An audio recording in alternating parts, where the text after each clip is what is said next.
I could tell you about the 11 surgical procedures, the 12 chemo treatments over 2 years, the 28 radiation treatments, but those aren't the things that are important. The importance is the care I received from the doctors and the nurses and the staff at the Norris Cotton Cancer Center. From the first person you meet when you walk in, the receptionist, to the nurse or the medical assistant that takes you back, every single one of them had an impact on how my appointment went.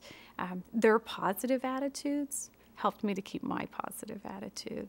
Dr. Rosenkrantz, when you meet her, you don't meet Dr. Rosenkrantz, you meet Carrie Rosenkrantz. You meet the person behind the doctor, and I would count her as a friend, and I would hope that the feeling is mutual. I feel the feeling is mutual, and so it's, when I go to see her, I'm not going to see another doctor. I'm seeing Carrie Rosenkrantz, who's got my best interest in mind.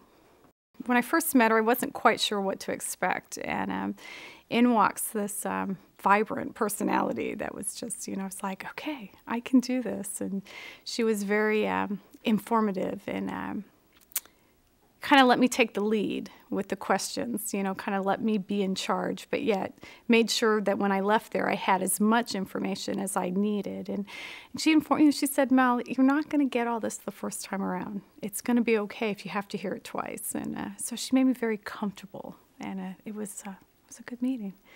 It's like she knew me immediately. I wasn't just a person with breast cancer. I wasn't a new patient.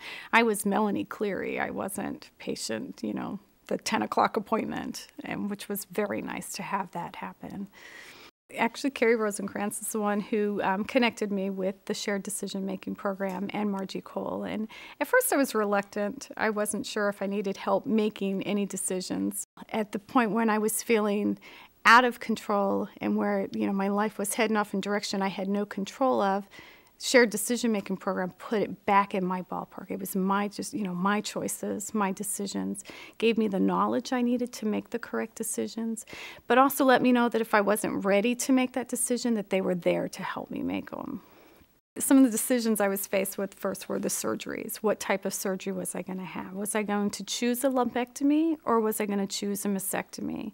I had pretty much decided mastectomy was the way I was going to go, but then I had to decide, am I going to have reconstruction now? Am I going to wait and have it later?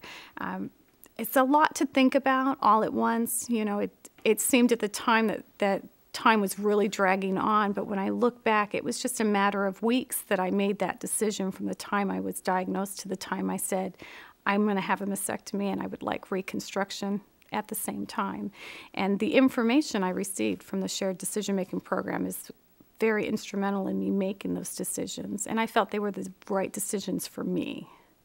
Being a patient at Norris Cotton Cancer Center meant that I didn't have to seek out each step of my treatment. I asked Dr. Rosenkrantz, I asked Carrie, I said, do I need to find an oncologist? And she said, no, we'll do that for you, we'll set you up. So every step from the first, my first appointment to the final meeting with the plastic surgeon, Dr. Demas, was set up for me. So there wasn't any burden on me. I didn't have to search. It was right there. So it was a wonderful feeling of knowing that I was surrounded by caregivers who could help me and with all their expertise and their unique abilities. And that's a good feeling. It's a very good feeling. Sure. Dr. Swartz was my first oncologist that I saw when I began my treatment. I went in to see him and I sat down, and I was instantly put at ease just with his personality when he walked in the room. And he was very straightforward. He didn't sugarcoat anything. He told me exactly what I needed to do, what was to be expected, what my prognosis were. I wanted to know my chances of survival. And if it was 50%, I wanted to know it was 50%. And he told me, he says, here it is. This is what you're up against. These are your survival rates. This is what we need to do. Now it's up to you. What do you want to do? And that was a wonderful feeling. And the fact that he wrote everything down for me as he was saying it, I left there with papers in my hand. And so even though my mind was swirling with all kinds of information, I had it in my hands also. So I knew what I was up against. I'm very passionate when it comes to talking about the Norris Cotton Cancer Center and the care I received there. I have other friends that, have cancer and don't have the opportunity I have that's been given to me by being a patient at Norris Cotton Cancer Center. So whenever I have a chance to, speak about the Norris Cotton Cancer Center, I feel very passionate that that's a good place to be. It's a healing place to be.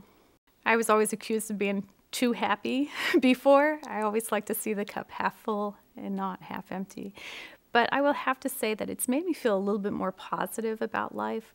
I have a tendency to see things clearer now. It's okay to be happy all the time. Whereas before I always thought, maybe I am too happy. But having breast cancer just makes you want to grasp life so much quicker and enjoy it so much more. And I have, and the people I have met since my diagnosis. If I could change having cancer, I would. Would I change the experiences I've had in the past 2 years? No. Would I change meeting the people I've met in the past year? No. That way, that's really added to my life. It's improved me as who I am. It's made a significant, impact on who I am. So I'm hoping I'm the same person I was before breast cancer, but maybe just a little bit better.